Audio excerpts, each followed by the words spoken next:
بسم اللہ الرحمن الرحیم۔ مقدمہ: اللہ تعالیٰ نے تمام موجودات میں انسان کو اپنے جمال و جلال کا عکس قرار دیا اور اس کو روئے زمین پر اپنے خلیفہ ہونے کا اعزاز بخشا، اور فرمایا انی جاعل فی الارض خلیفہ، میں زمین میں اپنا ایک نائب بنانے والا ہوں۔ اس وجہ سے انسان اس امانت کا بوجھ اٹھانے کی اہلیت رکھتا ہے جس کو آسمان و زمین اٹھانے سے قاصر ہیں۔ خدا نے علم و معرفت حاصل کرنے کی خاص اہلیت و صلاحیت کو انسان کی فطرت میں شامل فرمایا تاکہ وہ خلیفہ ہونے جیسی امانت کی اہمیت کو سمجھ سکے، اسماء جلالی و جمالی کے جلووں کا نظارہ کر سکے اور اس امانت الہی اور ولایت کی اہمیت کو اپنی ذات میں محسوس کر سکے۔ قرآن کریم میں ارشاد خداوندی ہے وَعَلَّمَ آدَمَ الْأَسْمَاءَ كُلَّهَا، اور اللہ نے آدم کو تمام اسماء سکھا دیے۔ پس حقائق کی معرفت حاصل کرنے کے لیے لازمی ذرائع سے انسان کو نواز دیا تاکہ انسان ان حقائق تک رسائی کے ساتھ ساتھ ان کے جلووں کے نظارے بھی کر سکے۔ اس کے علاوہ اپنے سفیر بھیج کر انسان کو سیدھے اور واضح راستے کا بھی بتلا دیا اور اس راستے سے نہ بھٹکنے یا منحرف ہونے یا غلط راہ کے انتخاب سے بچنے کی تنبیہ بھی کی، اور فرمایا اے اولاد آدم، کیا ہم نے تم سے یہ عہد نہیں لیا تھا کہ تم شیطان کی پرستش نہ کرنا؟ بے شک وہ تمہارا کھلا دشمن ہے، اور یہ کہ بس میری ہی بندگی کرنا، یہی سیدھا راستہ ہے۔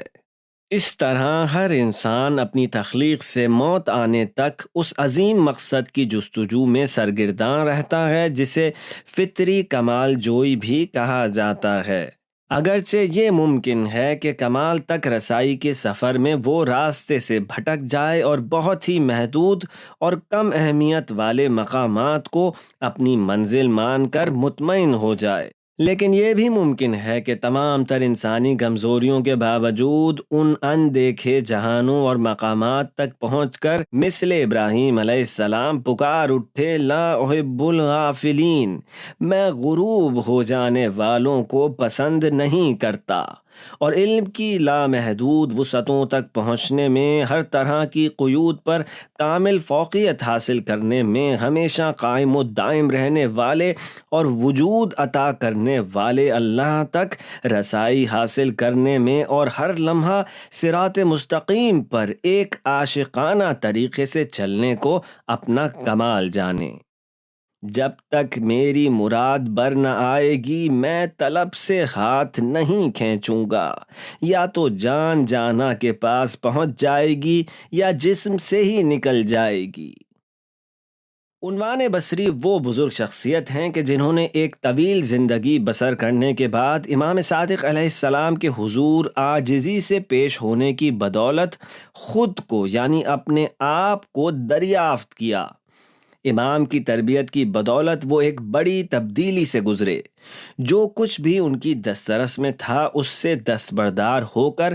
طفل مکتب جعفری بن کر اللہ سبحانہ تک پہنچنے، سیر و سلوک یعنی روحانی بلندی کے بنیادی اسرار و رموز سیکھنے امام کے پاس چلے گئے،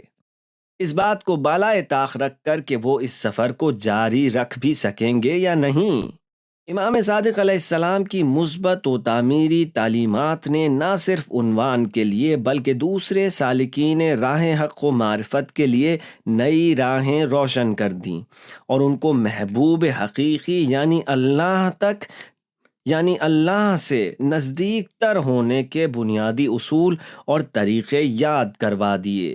امام کی یہ حدیث انتہائی اہمیت کی حامل ہے، کیونکہ یہ نہ صرف خدا تک پہنچنے کے بنیادی پہلوؤں کی طرف متوجہ کرتی ہے بلکہ اللہ تک رسائی کے انتہائی دقیق اور منظم بنیادی طریقے بھی سامنے لاتی ہے جو روزمرہ کی عام زندگی بسر کرنے والے مومنین کے لیے بھی قابل عمل ہیں۔ امام صادق علیہ السلام کی بتائی ہوئی باتوں کی اہمیت اتنی زیادہ ہے کہ عرفاء اور غیر معمولی شخصیات مثلاً آیت اللہ سید علی قاضی رحمۃ اللہ علیہ اپنے شاگردوں، مریدوں اور سالکین راہ حق کو حدیث عنوان بصری تحریری شکل میں ہمیشہ اپنے پاس رکھنے کی، ہفتے بھر میں 1 یا 2 بار اس کا مطالعہ کرنے کی اور اس کے فرمودات پر عمل پیرا رہنے کی سفارش کرتے رہے ہیں۔